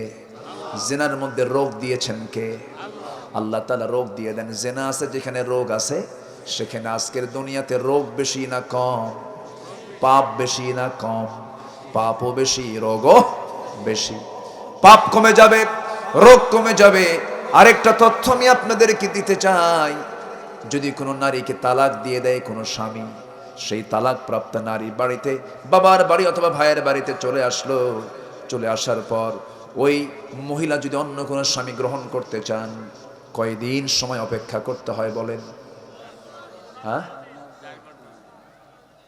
তালাক প্রাপ্তা মুতাল্লাকা বলেন? হ্যাঁ, 3 মাস সামথিং। হ্যাঁ, 3টা তুহুর তার যেতে হবে, তাই না? হ্যাঁ, 3 ইদ্দত তাকে পার। আল মুতাল্লাকাতু ইয়াতারাব্বাসনা বিআনফুসিহিন্না সালাসাতা কুরু। 3 কুরু পর্যন্ত তাকে অপেক্ষা করতে হবে। 3 মাস সামথিং, 3 মাস কিছু দিন তার যেতে হবে। কেন? একটা প্রশ্ন। আবার একটা নারীকে তালাক দিল, তাকে অপেক্ষা করতে হবে 3 মাস কিছু দিন। কিন্তু কোন স্বামী মারা গেল, তখন বউ কি হয়ে যায়? বলেন, এলাকায় কি কয়? বিধবা হয়ে যায়। স্বামী হারালে তাকে কি বলে? বিধবা বলে। আমার দেশে আমি অনেকদিন আগে একটা ছেলে মোবাইল হারাইছে, মোবাইল। তো আমার বলতে, হুজুর মোবাইলটা হারায় আমি বিধবা হয়ে গেছি। কি কথা কি বুঝতেছেন? মোবাইল কত মানুষের জীবন যে শেষ করছে এই মোবাইল। কার বউ কে যে নিয়ে গেছে, ঠিক কিনা? কার বউ যে কে নিয়ে গেছে এই মোবাইল। কত বড় যে বিপদ এটা। দূরত্ব যতই হোক, কি গ্রামীণ ফোনের একটা আছে না, দূরত্ব যতই হোক কাছে থাকুক, এই কাছে আইসা সব শেষ করে ফেলছে। গার্লফ্রেন্ড, বয়ফ্রেন্ড, জাস্ট ফ্রেন্ড, আর কি আছে কয় যুবকরা? কও না দেখছো তোমরা? হ্যাঁ, ক্লোজ ফ্রেন্ড। হ্যাঁ, আবার ব্রেকআপ, আরো কি কি যেন কয় না? হ্যাঁ, আরো কি কি যেন কয়। সব ওদের সাংকেতিক চিহ্ন আছে। বাবা এগুলো কইরো না, এগুলো শান্তি নাই, এগুলো শান্তি নাই, এগুলো কইরো না, মজা পাবান। ওর কাছে নালিশ করেছেন আমিরুল মুমিনিন, আমি হেরাম করতেছিলাম, ওই লোকটা হেরাম করতেছিল, সেটা শুনলাম সে নাকি রাজা জাবালা, আমার গালে একটা থাপ্পড় মারছে। সাইয়েদনা ওমর ফারুক বললেন, রাজা হোক প্রজা হোক, এই কাজটা করলো কেন? বিচার হবে। আল্লাহু আকবার বলবেন না? তুমি তো মাজলুম, বিচার হবে।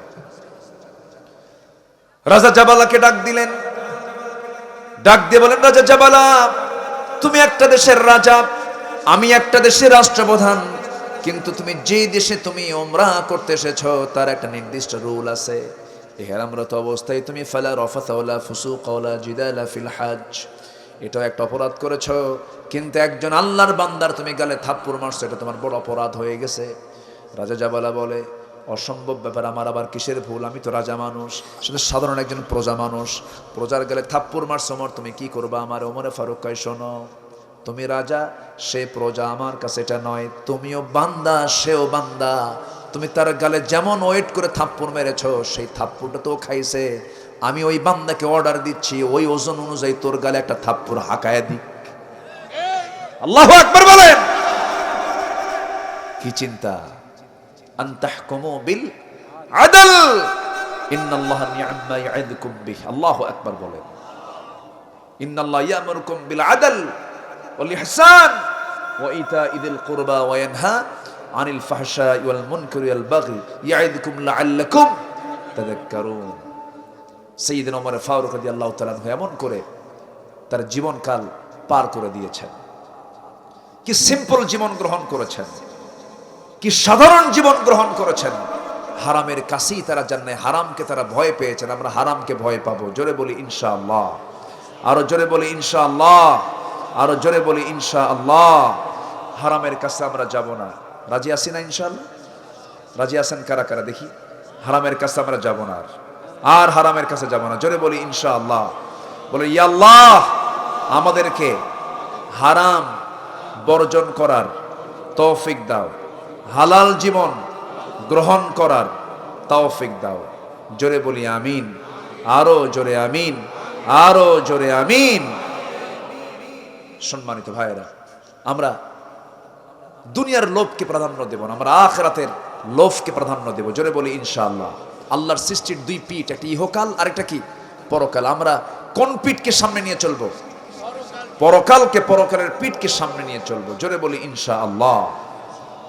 যুদ্ধের ময়দানে খলিফা ওসমান রাদিয়াল্লাহু আনহুর যুগ মনে হয় এটা, হ্যাঁ, তার শাসনামল আব্দুল্লাহ বিন সাদকে পাঠায়া দিলেন যুদ্ধ করার জন্য। রাজা জার্জিস, তারাবেলাস নগরী, রাজা জার্জিস সে পাঠিয়ে দিয়েছে মুসলিম মুজাহিদের বিরুদ্ধে সৈন্যদেরকে পাঠিয়ে দিয়েছে। পাঠিয়ে দিয়ে বলল যে তোমরা আব্দুল্লাহ বিন সাদের মস্তককে যদি কেউ হাজির করে এনে দিতে পারো আমার সামনে, আমার নিজের মেয়েকে তার সঙ্গে বিয়ে দেব, এমন অফার দিয়ে ফেলল। এইদিকে আব্দুল্লাহ বিন সাদ মুসলিম মুজাহিদদেরকে বললেন, শোনো, তোমরা যদি রাজা তারাবেলাস নগরীর রাজা জার্জিসের মাথা যদি আমার সামনে হাজির করতে পারো, ওই রাজা জার্জিসের মেয়ের সঙ্গে তোমাদেরকে বিয়ে দেব। দুই দিকে দুই প্রস্তাব দিয়ে ফেলছে। কিন্তু মুসলিম মুজাহিদরা কি কোনো নারীকে পাওয়ার জন্য যুদ্ধ করতে গেছে? মুসলিমরা যুদ্ধ করতে যায় কি নারীকে পাওয়ার জন্য, অর্থকে পাওয়ার জন্য? যুদ্ধ শুরু হলো তুমুল ভাবে। সেই যুদ্ধে একজন মুজাহিদ, জুবাইর তার নাম, রাজা জার্জিসের মস্তক কেটে ফেলে দিয়ে কাউকে দেখালেন না, উনি রাজার সামনে থুয়ে চলে গেছে। কে রাজার সামনে মস্তক রেখে চলে গেছে কেউ জানেও না। এবং রাজকন্যাকে গ্রেফতার করে আব্দুল্লাহ বিন সাদের হাতে তুলে দিয়ে চলে গেছে। কিছুক্ষণ পর আব্দুল্লাহ বিন সাদ বলেন, কোন সেই ভাগ্যবান যুবক যে রাজা জার্জিসের মস্তককে আমার সামনে হাজির করেছে? বলো। কেউ সামনে আসে না। কিন্তু যিনি মেরেছেন সামনে দাঁড়ানো, কিন্তু পরিচয় দিচ্ছেন না। আব্দুল্লাহ বিন সাদ বলছেন, বারবার বলার পরে কেন বলো না? এবার রাজা জার্জিসের মেয়ে তার বাপকে কে হত্যা করেছে সে নিজের চোখে দেখেছে। সে বলতেছে, ওই যে যুবকটা আমার বাপকে মারছে। সঙ্গে সঙ্গে আব্দুল্লাহ বিন সাদ বললেন, ও দিনের পথের মুজাহিদ, আমি বারবার বলছি কে মেরেছে রাজা জার্জিসকে, তুমি কেন আসো না, পরিচয় দাও না? সঙ্গে সঙ্গে সেই দিনের পথের মুজাহিদ জুবাইর বললেন, আল্লাহর দিনের মুজাহিদ, আল্লাহর দিনের সেনাপতি, যোদ্ধা সেনাপতি, আমাদের সেনাপতি, আল্লাহর কসম করে আমি জুবাইর বলছি, যুদ্ধের ময়দানে যুদ্ধ করতে গিয়েছিলাম কোন নারীকে পাওয়ার জন্য নয়, কোন অর্থকে পাওয়ার জন্য নয়, আল্লাহকে সন্তুষ্ট করার জন্য, কাউকে সন্তুষ্ট করার জন্য নয়। আল্লাহু আকবার বলেন। আমাদের কোনো কামনা থাকা যাবে না, কামনা একটাই হলো আখিরাতে জান্নাত। আখিরাতে কি জান্নাত। সে আখিরাতের জান্নাতের জন্য প্রিপারেশন নেব আমরা, জোরে বলি ইনশাআল্লাহ। এখন সবচেয়ে বড় শর্ত হলো, এক নম্বরে ভালোবাসবো আমরা কাকে? ভালোবাসে যদি তার হুকুম মানার দরকার আছে না নাই? হারাম ছাড়বো, হালাল ধরবো, জোরে বলি ইনশাআল্লাহ। আর মডেল বানাবো, আমার আপনার মডেল হলেন, আমার আপনার আদর্শের বাস্তব নমুনা হচ্ছেন মুহাম্মদ সাল্লাল্লাহু আলাইহি ওয়াসাল্লাম। রাসূলকে ভালোবাসবো এক জায়গায় না, সব জায়গায়। সূরতে সিরাতে সব জায়গায় মানবো আমরা। ঘাটে ঘাটে, মাঠে বাজারে, ব্যবসা বাণিজ্যে, রাজনীতি, সব জায়গায় আমরা মানবো মুহাম্মদ সাল্লাল্লাহু আলাইহি ওয়াসাল্লামকে। রাসূলকে মহব্বত করতে হবে, রাসূলকে ভালোবাসতে হবে। জীবনের চাইতে কম না বেশি? জীবনের চাইতে কম না বেশি? আমি আমার জীবনে ক্ষুদ্র স্টাডি করে ভাঙ্গাচুরা যে গবেষণাগুলো করেছি, আমার কাছে মনে হয় এই পৃথিবীতে নবীদের পরে সাহাবীদের স্থান কেন হলো, সাহাবীদের মর্যাদা কেন হলো, এর অন্যতম এক নাম্বার কারণ হলো তারা সত্যিকারই রাসূলকে তাদের জীবনের চাইতে বেশি ভালোবেসেছে। জোরে বলেন সুবহানাল্লাহ। রাসূলকে তারা জীবনের চাইতে বেশি ভালোবেসেছেন। এই জন্যই আল্লাহ তাআলা তাদের সম্মানকে, মর্যাদাকে বাড়িয়ে দিয়েছেন। সম্মানিত ভাইয়েরা, রাসূলকে সব সাহাবী ভালোবেসেছেন, কিন্তু আবু বকরের মতো?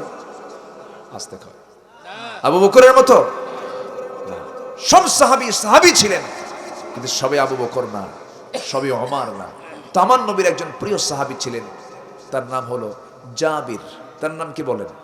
জাবির রাদিয়াল্লাহু তাআলা আনহু রাসূলকে খুব ভালোবাসতেন, মদিনার জাবির।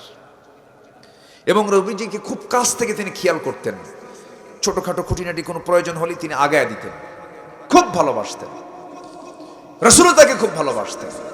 তো মদিনায় ফেরার পথে, কোন একটা সফর থেকে ফেরার পথে আমার রাসূল দেখতে পেলেন জাবিরের ঘোড়া, উটটা ছিল হলো বুড়া। উটটা ছিল কি? বুড়া। তো বুড়া উট চলে না। আবার জাবির মুখ ফুটিয়ে বললেন, ইয়া রাসূলুল্লাহ সাল্লাল্লাহু আলাইহি ওয়াসাল্লাম, আমার উটটা বুড়া, সবাই তো আগে আগে চলে যাচ্ছে মদিনা, আমার উট তো চলে না হুজুর, আপনি আমার জন্য একটু দোয়া করে দেন। নবীজি করলেন কি, হাতের লাঠিটা ছিল, মারছেন ঘুতা। এক ঘুতা মারতেই এক দৌড়ে সবার আগে চলে গেছে জাবিরের উট মদিনায়। খুব খুশি সাইয়েদনা জাবির বলেন, হুজুর আমি খুব খুশি হয়েছি, আপনার ঘুতাতে আমার বরকত হয়েছে। নবীজি বললেন, উটটা বেচবা আমার কাছে? উটটা বেচে দাও। হুজুর আপনি নিলে কি আমি আর না করতে পারি? নেন, এই যে নাও টাকা, উটটা দাও আমার কাছে। রাসূল উটটা কিনলেন। কেনার পরপরই বলছেন, জাবির তুমি আমাকে না খুব ভালোবাসো, তোমার উট আমি নেব, এটা কেমন হয়? টাকা যখন দিছি, উটও তোমারে দিয়ে দিলাম, যাও। যেরকম সুবহানাল্লাহ। নবীজি সবার ক্ষেত্রে উদার ছিলেন। এরপরে বাপ ঋণ করে দুনিয়া থেকে বিদায় নিয়েছেন। সাহাবী এসে বলতে, হুজুর আমার আব্বার তো ঋণ, সব ঋণদাতা বাড়িতে এসে বসে আছে, এখন কি করা যায়? তো তোমার বাবার ঋণের দায়িত্ব, ঋণ পরিশোধের দায়িত্ব আমি রাসূল নিজে নিয়ে নিলাম, যাও। বিশ্ব নবী, মানবতার নবী। হুজুর কেমনে কি করব? তোমার কি আছে কও। হুজুর একটা বাগান আছে খেজুরের, কিন্তু খেজুর নাই, কামারে নিয়ে যাও। আমার নবীজি গেলেন, একদিক থেকে শুরু করলেন হাঁটা, আরেক দিকে বের হয়ে গেলেন। এত খেজুর ধরছে, খেজুর বেইছে, সব ঋণ শোধ, আরো অর্ধেক খেজুর পড়ে আছে বাগানে। সাইয়েদনা জাবির রাসূলকে খুব ভালোবাসতেন, খুব কাছ থেকে লক্ষ্য করতেন। নবীজি জীবনে একবার তার পেটে পাথর বেঁধেছিলেন। কি বেঁধেছিলেন? পাথর। কিসের জন্য? ক্ষুধার যন্ত্রণা সহ্য করতে না পেরে একটানা 4 দিন 4 রাত চলে গেছে। খন্দকের পরিখা খনন করার সময় পেটে পাথর বেঁধেছেন, কেউ দেখে নাই, এটা কেউ উপলব্ধিও করে নাই। নবীর মুখটা শুকনা, এতটুকু শুধু জানে সাহাবীরা, কিন্তু রাসূল যে পেটে পাথর বেঁধেছেন, সহ্য করতে পারছেন না, কোমর সোজা করতে পারছেন না, এটা কেউ দেখে নাই। দেখেছেন এই জাবির রাদিয়াল্লাহু তাআলা। কাছ থেকে সে বলছেন, ইয়া রাসূলুল্লাহ আপনি ফাঁকি দিচ্ছেন আমাকে, আপনি আমাকে ফাঁকি দিচ্ছে, কেউ দেখে নাই, আমি কিন্তু দেখে ফেলছি। কি দেখছো কও জাবির, কি দেখছো? হুজুর আপনার পেটে না পাথর বাঁধছে না। আমার নবীজি বলেন, জাবির আমি তো দেখানোর জন্য, আমি কেউ দেখুক, আমি তো এইভাবে বাঁধিনি, তুমি আমার দেখলা কেমনে? হুজুর আমি তো খুব ভালোবাসি আপনাকে, আমার চোখে ধরা পড়ে গেছে, কিন্তু কি করবা? রাসূল বলেন, জাবির তুমি কি করবা? হুজুর আমার বাড়িতে ছোট্ট একটা ছাগল আছে, আমি কাউকে না বলে বাড়িতে গিয়ে আমার বউ সহ আমি রান্না বান্না করে আসি, আপনি রেডি হন, আপনাকে খেতে হবে, যাও। চলে গেলেন। বউ বলে দিলেন, স্বামী আমার 5 কেজি 6 কেজি ওজনের ছাগল, কাউকে বলার দরকার নেই, শুধু রাসূলকে কানে কানে বলবেন, আস্তে করে নিয়ে চলে আসবেন। 2-1 জন আসলে আসতে পারে। আচ্ছা ঠিক আছে। প্ল্যান করে আসলেন, এসে বললেন, ইয়া রাসূলুল্লাহ, ছোট্ট ছাগল তো, কাউকে বলা যাচ্ছে না, আপনি শুধু আমার সাথে সাথে চলে আসেন, তৃপ্তি ভরে আজকে আপনাকে খাওয়াবো। রাসূল বলেন, জাবের, আমি কি এই নেতা যে আমি একা একা খাবো? আমার কর্মী, আমার সাহাবীরা না খেয়ে থাকবে? আমি এমন না তো। যেরকম সুবহানাল্লাহ। আজকের নেতাগুলো আগে খায় না খাওয়ায়? আগে খায় না খাওয়ায়? শুধু খায় না, পাচারও করে।